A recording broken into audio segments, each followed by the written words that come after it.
전능하사 천지를 만드신 하나님 아버지를 내가 믿사오며 그의 아들 우리 주 예수 그리스도를 믿사오니 이는 성령으로 잉태하사 동정녀 물에게 나시고 본디오 빌라도에게 고난을 받으사 십자가에 못 박혀 죽으시고 장사한 지 4일 만에 죽은 자 가운데서 다시 살아나시며 하늘로 오르사 승천하신 하나님 우편 앉아 계시다가 주리로서 산자와 죽은 자를 심판하러 오시리라.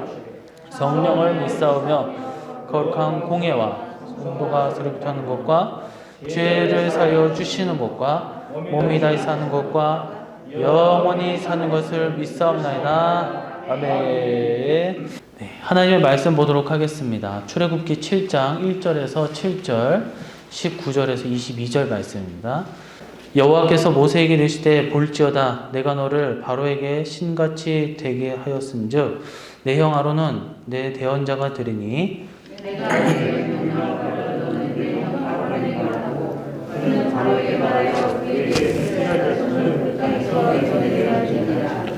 내가 바로의 마음을 완악하게 하고 내 표징과 내 이적을 애굽 땅에서 많이 행할 것이나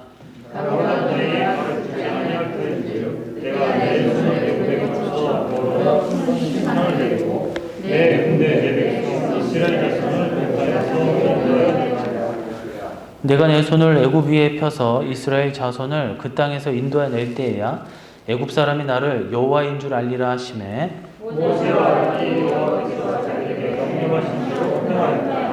그들이 바로에게 말할 때에 모세는 80세였고 아론은 83세였더라. 19절 읽으세요. 19절 여호와께서 모세에게 아론에게 명령하기를 내 지팡이를 잡고 내 발을 애굽의 물들과 물들과 물과 모든 곳에 내시며 그것들이 이스라엘이 애굽 온 땅과 나무들과 돌고령에 아니고 기도하시리라.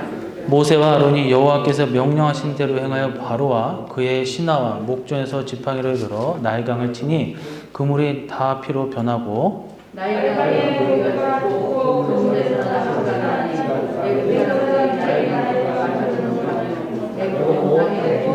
22절 애굽 요술사들도 자기들의 요술로 그와 같이 행함으로 바로의 마음이 완악하여 그들의 말을 듣지 아니하니 여호와의 말씀과 같더라. 아멘. 할렐루야. 오늘도 하나님의 은혜가 함께 하시기를 간절히 소망합니다. 네, 오늘은 출애굽기 7장 말씀을 중심으로 바로 앞에 선 모세의 모습이라는 제목으로 하나님의 말씀을 전하고자 합니다. 이 성경에서 가장 중요한 주제 중에 하나가 바로 하나님의 종 선지자입니다. 그래서 이 하나님의 말씀을 전파할 때 그냥 전하는 것이 아니라 반드시 하나님의 종이 있다라는 거예요. 구약의 선지자, 그리고 신약의 예수님과 더불어서 제자들, 그리고 교부들과 오늘날 목회자들, 이렇게 얘기할 수가 있겠죠. 그래서 성경에서 하나님의 종의 모델, 선지자의 모델로서 이 구약에서 가장 대표적인 인물로 예수님을 제외하고 바로 모세를 들 수가 있습니다. 모세는 출애굽을 주도했고 모세의 오경을 기록했고 이 창출 레미신을 말하는 거죠. 하나님의 말씀으로 인도하고 가나안까지 이끌었습니다. 그래서 이게 이 출애굽기의 이 출애굽 사건은 굉장히 중요한 사건입니다. 이스라엘 민족에게 그리고 오늘날 우리 기독교인들, 그리스도인들이 품고 가야 할 이 신앙이 여기에 많이 함축되어 있다라는 것이죠. 자, 한번 보면 처음 이 모세가 보게 되면 이 그 많은 민족을 출애굽시켜서 가나안 땅으로 젖과 꿀이 흐른 하나님의 약속의 땅으로 인도할 때 처음 상대해야 될 사람이 바로 바로입니다. 이 파라오죠, 파라오. 이집트에서는 그때 당시 바로는 신이었습니다.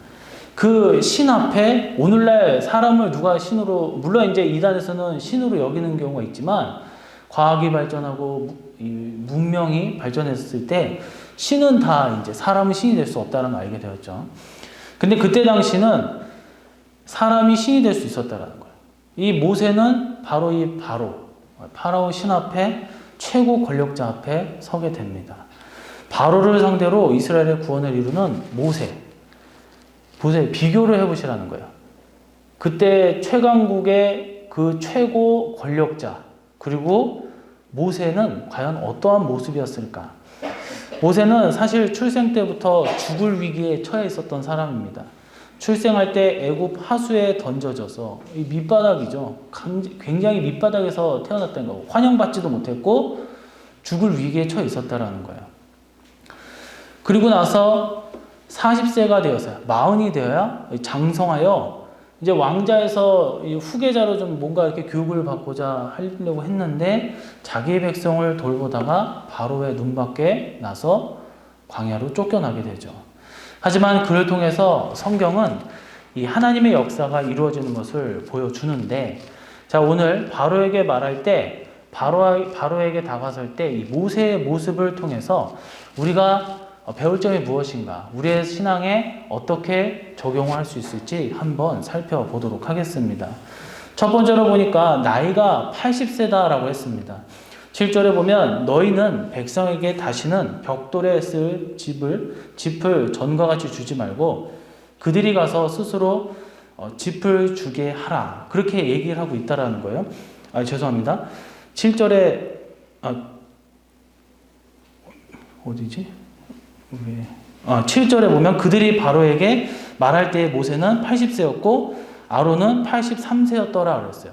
그러니까 딱 모세를 등장시킬 때 성경에서는 그의 나이 80세다라고 주장을 하고 있다라는 거예요. 그래서 여기서 80이었다라고 할 때 이 세웠고 80세였다라는 것은 원문 표현은 뺀이라는 단어를 써요. 뺀.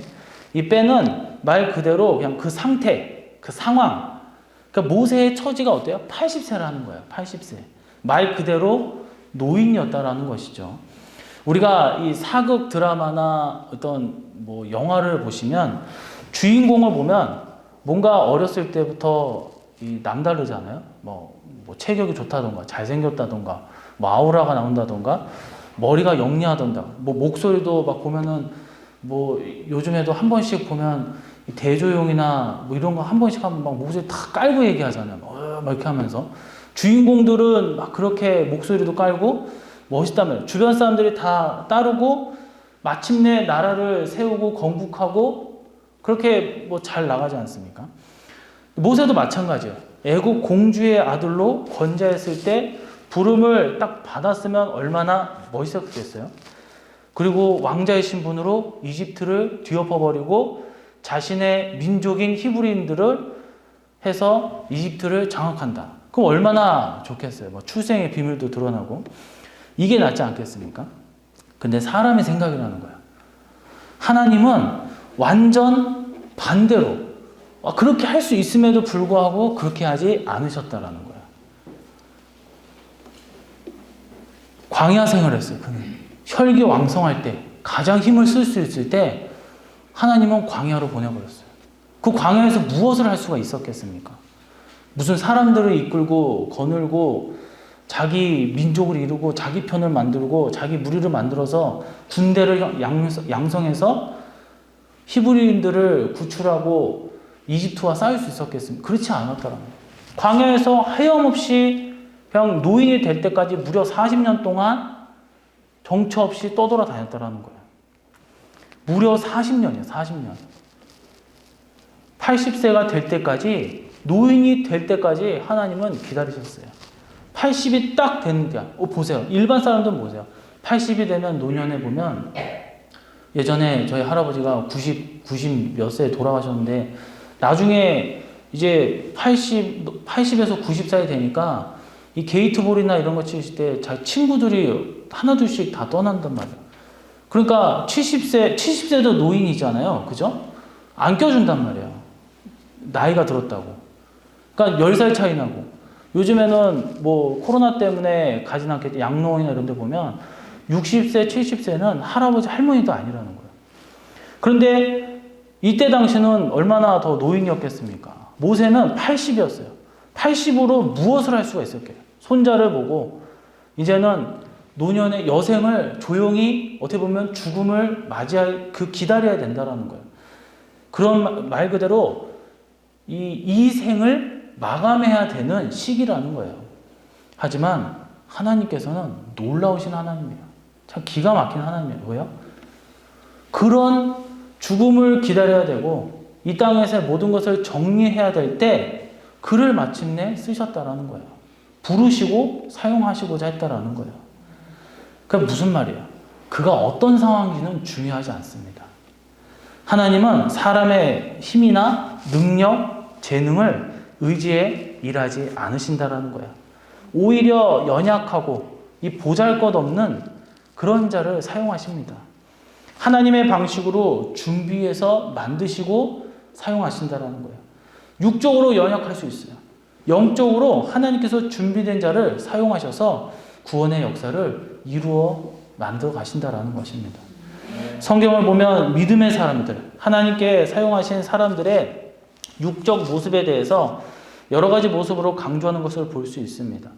먼저 창세기 12장 4절을 보면 이에 아브라함이 여호와의 말씀을 따라갔고 롯도 그와 함께 갔으며 아브라함이 하란을 떠날 때에 75세였더라. 여기서 보세요. 창세기 12장은 아브라함이 부름받을 때의 모습을 기록하고 있어요. 그런데 역시 모세와 마찬가지 뭐예요? 5살 차이에요. 젊을 때 하나님께서 부르지 않으셨어요. 75세에 하나님께서 부르셨습니다. 그러니까 오늘날 우리가 어디를 이사를 가요.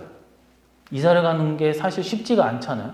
그런데 이때 당시는 이사를 간다는 거는 목숨을 거는 것 같다는 거예요. 한 집안이 멸망할 수 있어요. 뭐 치안이 발달한 것도 아니고 오늘날 무슨 도시가 이렇게 많이 있거나 도로가 잘 뚫려 있거나 자동차가 있는 것도 아니에요. 그런데 젊어서도 못하는 걸 노인이 되어서 하나님께서는 그렇게 하라고 말씀하셨다는 거예요.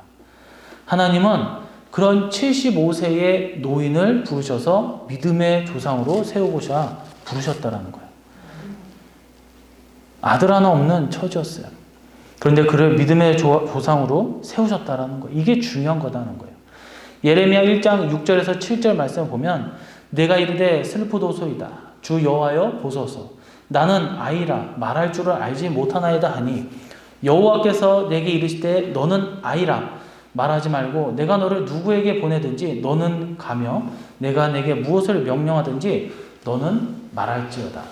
예레미야는 부름받을 때 두려웠어요. 나는 내가 어떻게 뭘 할 수 있겠냐 라고 하면서 자신을 아이라고 표현했다는 거예요. 나는 말도 제대로 못하는 아이입니다. 근데 내가 어떻게 감히 하나님의 종으로서 쓰임을 받을 수가 있겠습니까? 라고 얘기를 하고 있다는 거예요.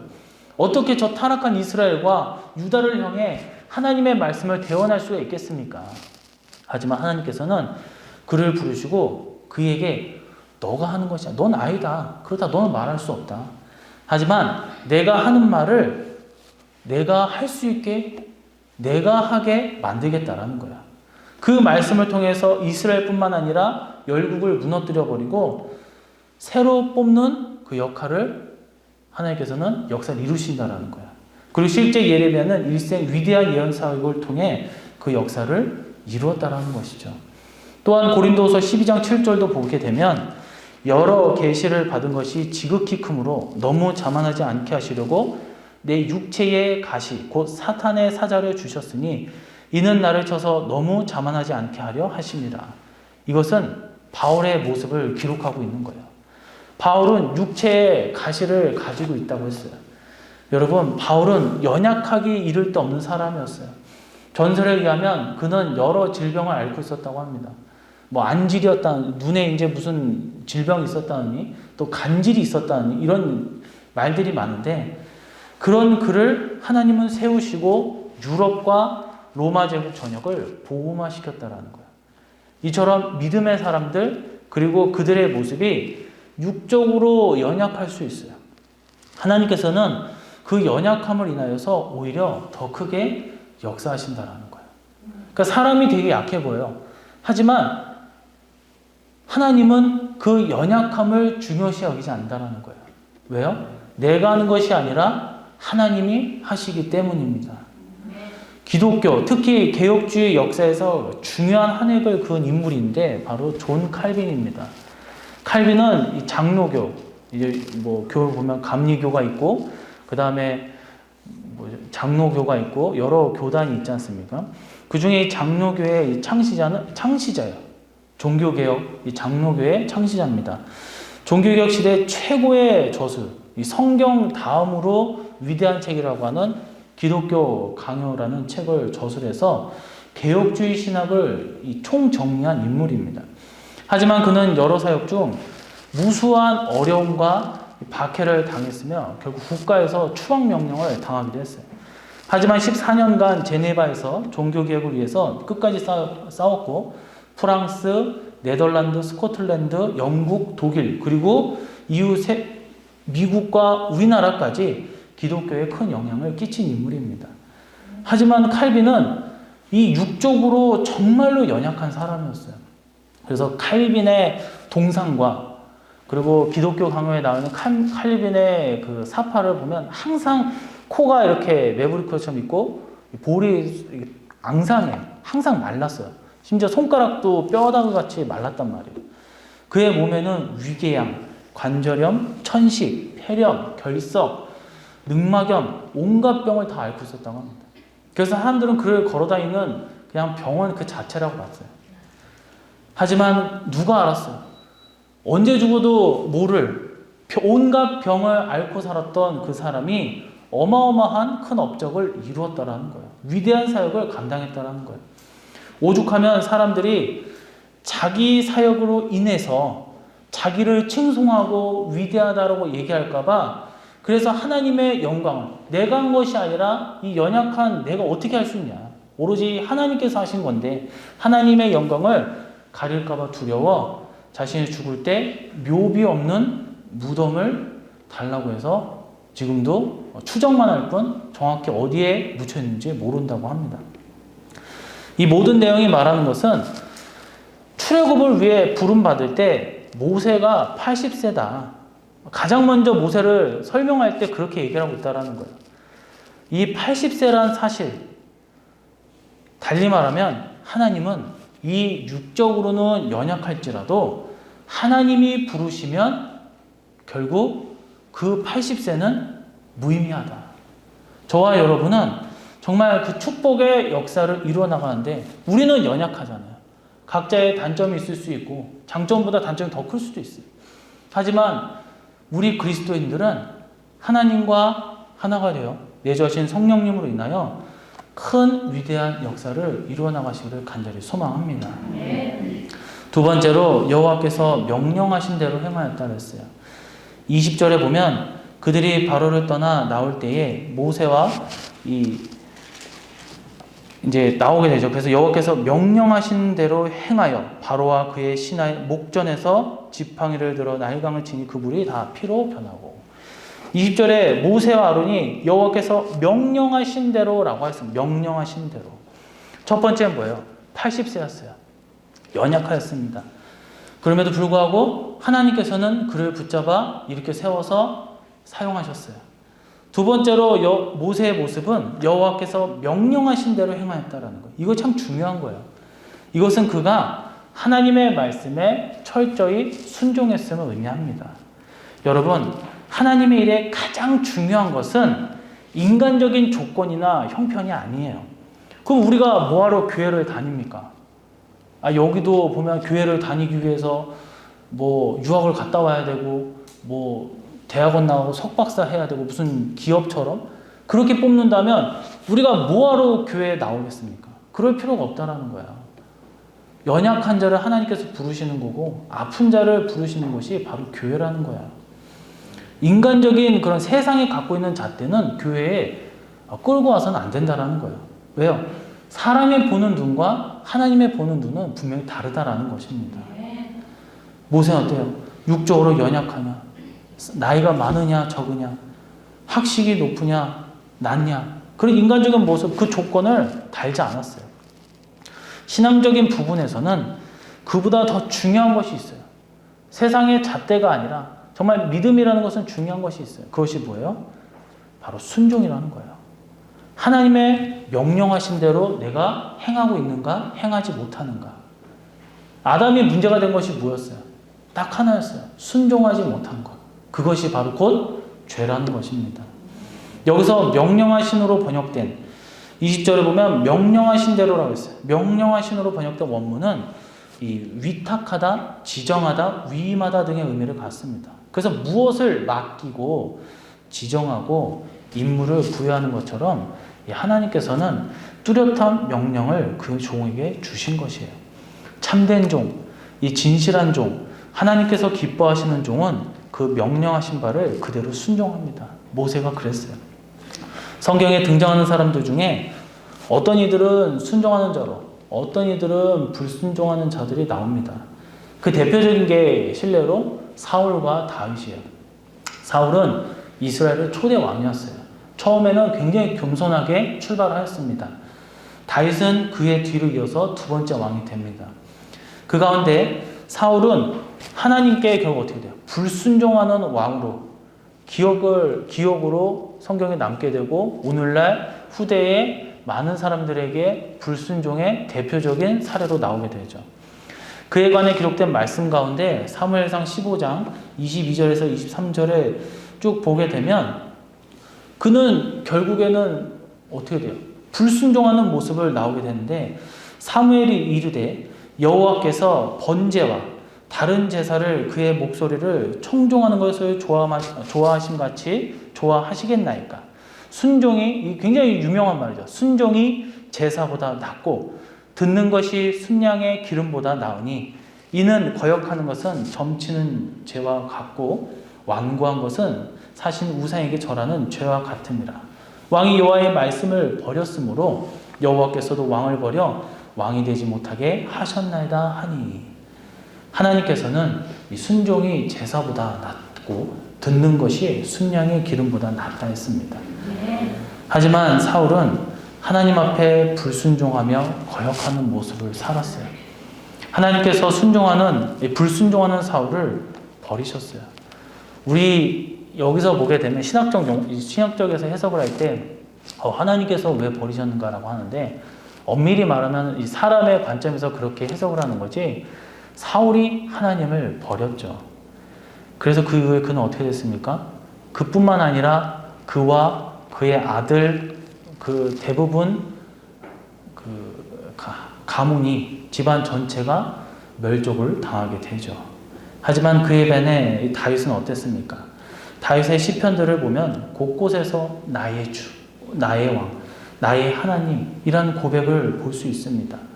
즉 다윗은 일생 하나님을 주인으로 모시고 내가 왕이지만 나의 왕은 중요하지 않아요. 어린아이와 같은 존재로 늘 진정한 왕이신 주님을 섬기며 살았습니다. 순종하면서 살았어요. 그래서 형통하였고 그래서 능력 있는 삶을 살았다라는 것입니다. 여러분, 신앙생활은 한마디로 말해 순종하는 삶을 말할 수 있습니다. 이와 관련해 순종에 대해 여러 신앙인들이 전하는 중요한 메시지를 확인해 보고자 합니다. 저명한 종교개혁가 마틴 루터는 진실된 신자는 왜? 라는 의문을 남기지 않는다. 왜? 라는 그 의문을 십자가에 못 박고 의문 없이 순종하는 사람이다 라고 했습니다. 그렇습니다. 성도는 하나님 앞에 그 명령 앞에 어떤 물음표도 제거해 버리는 거예요. 그리고 오로지 철저히 순종할 따름입니다. 또한 토마스 왓슨이라는 사람은 하나님께서 순종하는 것은 우리의 의무라기보다는 우리의 특권이다. 하나님은 우리에게 유익이 되는 것만을 명령하시기 때문이다 라고 했습니다. 루터는 하나님의 명령 앞에 어떤 의문도 달지 말아라. 뭔가 굉장히 강요하는 것 같죠. 토마스 왓슨의 이 말을 더 덧붙이면 왜 의문을 달지 않는가? 이유는 우리에게 유익하신 것만 주시기 때문이다라는 것이죠. 마지막으로 탈메이지라는 분은 하나님께서 당신에게 요청하는 그 일을 하라. 그러면 당신은 성공자가 된다라고 하였습니다. 여러분, 모세가 그랬습니다. 다윗이 그랬습니다. 우리도 그렇게 순종해야 합니다. 그러면 다윗과 모세가 그랬던 것처럼 그 능력을 주시면서 이 땅에서 형통하게 될 줄로 믿습니다. 여기서 제가 말한 형통함은 무슨 돈과 권력 이런 것이 물론 그건 많아지면 좋죠. 그런 것을 말하는 게 아니라 영적으로 우리가 이 세상에서 승리할 수 있게 만들어 주신다는, 쓰러지지 않는다는, 어떠한 시험도 들지 않고 늘 우리가 이겨 나갈 수 있게 해 주신다는 거예요. 바로에게 말할 때 모세는 연약한 사람이었어요. 그러나 80세 그 노인이 하나님 앞에 철저히 순종하였을 때 결국 당당하게 바로 앞에 설 수 있었고, 우리도 하나님의 말씀에 철저한 그 순종하는 제사보다 낫다고 했어요. 하나님의 말씀에 철저히 의심 없이 순종하는 저와 여러분 되시길 간절히 소망합니다. 마지막 세 번째입니다. 나일강을 피로 변하게 했다. 나일강을 피로 변하게 했다라고 하였습니다. 20절 하반절에 보니까 지팡이를 들어 나일강을 치니 그 물이 다 피로 변하였다라고 했습니다. 첫 번째는 모세의 나이 80이었어요. 연약한 모습이었어요. 두 번째는 하나님의 명령, 철저한 순종을 보여줬다 했어요. 그리고 세 번째는 그랬을 때 모세는 나일강을 피로 변하는 역사를 보여주었다라는 거예요. 우리가 보통 이 나일강 하면 굉장히 세계 문명지, 4대 문명지가 유명한 강이죠. 이 나일강이 얼마나 크냐면, 저도 이제 실제로 가보진 못했지만, 나일강은 적도 부근에서 발원해 지중해로 흘러가는 강으로 무려 총 길이가 6,700km라고 합니다. 그러니까 세계에서 두 번째로 긴 강이라고 합니다. 첫 번째는 어딘가요? 황하강인가? 어딜까요? 한강은 아닐 텐데, 그죠? 어디요? 아마존이요? 모르겠습니다. 그것까지 준비를 해봤어야 되는데 첫 번째를 생각 못했어요. 이 땅에서는 첫 번째가 중요한 건데, 여하튼 두 번째로 긴 강이라고 합니다. 그런데 생각해보세요. 세계에서 가장 그 긴 강을 가도 끝이 없을 거 아니에요. 가도 6,700km면은 가도 끝이 없을 것 같아요. 제가 옛날에 여기서 내비 찍고 해남으로 이렇게 고속도로 이렇게 했을 때 500에서 600km 사이였던 것 같은데, 그러니까 무려 6,700km인데 가도 끝이 없는 강이라는 거예요. 그런데 그 어마어마한 그 긴 강이 다 피로 변했다라는 거예요. 그러니까 요만큼 그 부분만 변한 것이 아니라, 왕궁 주변만 그런 것이 아니라 나일강 전체가 다 피로 변했다라는 거예요. 이를 누가 가능하게 만든다는 거예요? 바로 하나님의 능력이라는 거예요. 그래서 오늘 본문 가운데 피로 변하고에서, 변하고라는 원문 표현은 하파크라는 단어를 쓰는데, 엎어버리다, 뒤집다, 전복하다, 타도하다라는 의미가 있어요. 그러니까 강 전체를 다 엎어버린 거예요. 뒤덮어버리고 전복시켜버리고 박살내버렸다라는 거예요. 아울러 나일강은 당시 애굽 사람들이 철저하게 섬겼던 신 중 하나였습니다. 애굽의 모든 풍요, 번영, 축복의 원천으로 생각하고 있어요. 그러한 애굽의 신 중 하나를 전복시켜버리고 박살내버린 거예요. 이를 모세가 지팡이를 들어 이루었습니다. 비록 그는 늙고 쇠하고 80세의 노인이었지만 하나님께 말씀에 철저히 순종했을 때 하나님께서 그 능력을 부어주시니까 그 겉모습이랑 상관없이 어마어마한 능력을 보여주었다는 거예요. 이뿐만입니까? 출애굽기 14장에서는 출애굽을 완전히 결정짓는 사건이 있어요. 탈출에 결정짓는 출애굽에서 꽃이 있는데 대미를 장식한 사건이 바로 홍해 사건입니다. 붉은 바다인 홍해가 그 바다가 반절로 갈라지는 거예요.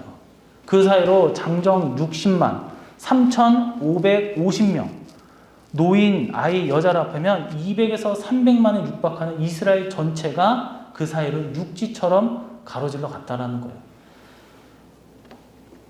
그리고 어떻게 됐습니까? 거기에 추격해오는 군대, 애국 군대를 일거에 다 수장했어요. 이때 애굽이 완전히 망하게 되죠. 이 또한 모세가 하나님의 말씀에 순종함으로 이룬 능력입니다. 사랑하는 성도 여러분, 우리도 그렇습니다. 우리가 가장 강할 수 있는 비결은 바로 이 순종이에요. 하나님 앞에 내가 능력을 보일 수 있는 것은 딴 게 없어요. 내가 뭐 어떻게 하겠습니까? 하나님 저한테 뭘 주세요. 뭘 하세요. 뭐가 있겠습니까?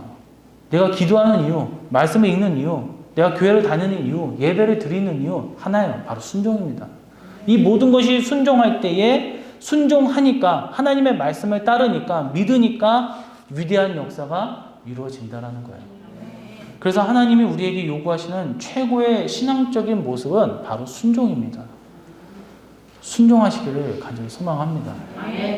순종하면 모세의 역사, 베드로와 바울 등 이 사도들의 위대한 역사가 우리의 손으로 우리의 가정과 우리의 교회를 통해 이루어지기를 간절히 소망합니다. 이제 말씀을 맺도록 하겠습니다. 바로에게 딱 다가서고 대면할 때 모세의 모습을 생각해 보세요. 그의 모습은 첫 번째로 뭐예요? 80세.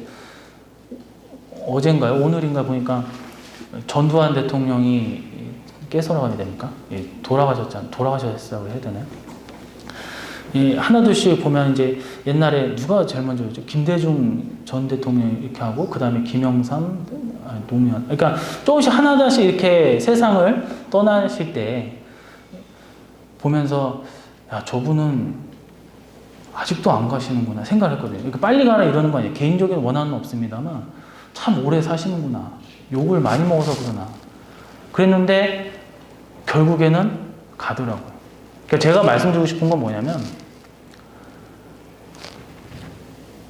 시간이 지났을 때 결국에 이 땅에서는 이 100세를 채우지 못하고 우리보다 더 좋은 것을 먹고 좋은 것을 접하고 그 옛날부터 골프도 치는데 그러지 않겠습니까? 우리보다 더 관리도 많이 받고 더 많은 것을 누리고 그런데도 100세를 넘기지는 못하는 거예요. 우리도 마찬가지겠죠.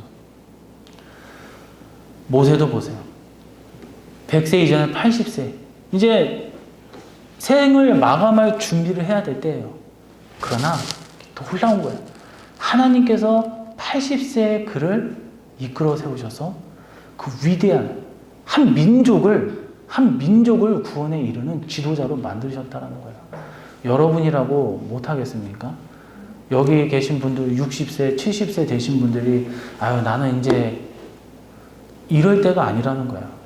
아 모세를 보면서 하나님 나는 아무것도 모르고 아무것도 가진 게 없는데 저는 그냥 이대로 끝이겠죠. 그런 생각하지 말라는 거예요. 하나님은 여러분이 정말 80세 됐을 때 누가 하시겠습니까? 여러분을 크게 사용할지 얼마나 위대한 역사를 이룰지 여러분을 통해서 하나님께서 그렇게 만드시기를 간절히 소망합니다. 그의 모습은 80세였어요.